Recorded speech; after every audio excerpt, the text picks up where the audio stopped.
For a moment, West sat and scanned, teased by the aroma of the Bojangles bacon and egg biscuit that by now was cold.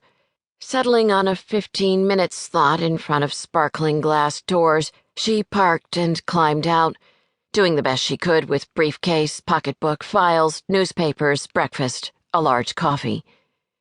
She slammed her door shut with a hip as the dude she was looking for emerged from the building.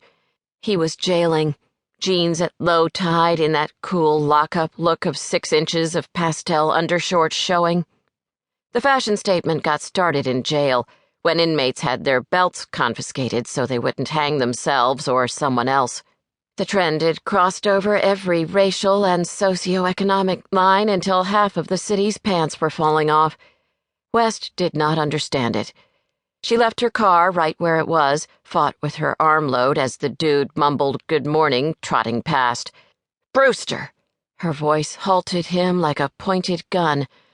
"What the hell you think you're doing parking in my space?" He grinned, flashing rings and a fake Rolex as he swept arms open wide, the pistol beneath his jacket peeking out. "Look around. Tell me what you see. Not one damn parking place in all of Charlotte. That's why important people like me are assigned one," she said to this detective she supervised as she tossed him her keys. "Bring them back when you've moved my car," she ordered.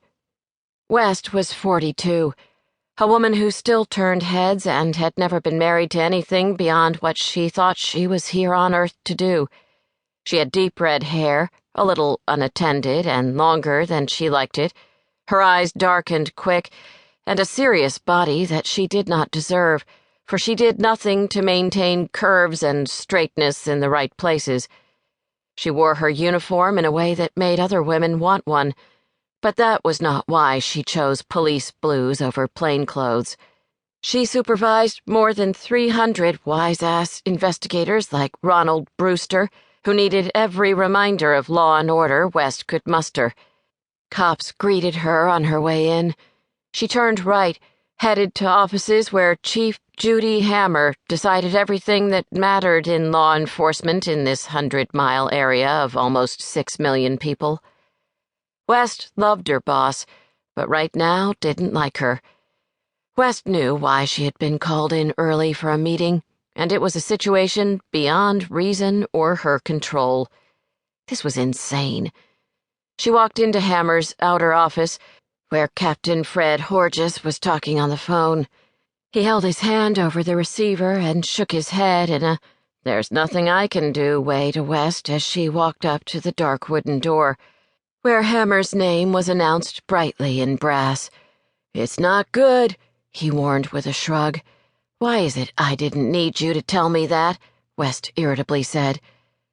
Balancing her burdens, she knocked with the toe of her Bates high-gloss black shoe and nudged up the door handle with a knee, coffee almost spilling but caught in time.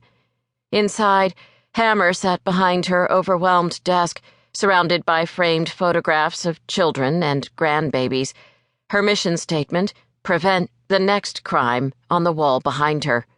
She was early 50s, in a smart houndstooth business suit, her telephone line buzzing relentlessly. But she had more important matters on her mind at the moment. West dumped her load on one chair and sat in another one near the brass Winged Victory Award the International Association of Chiefs of Police had presented to Hammer last year. She had never bothered to get a stand or give it an honored place. In fact, the trophy, which was 3 feet high, continued to occupy the same square of carpet next to her desk, as if waiting for a ride to someplace better.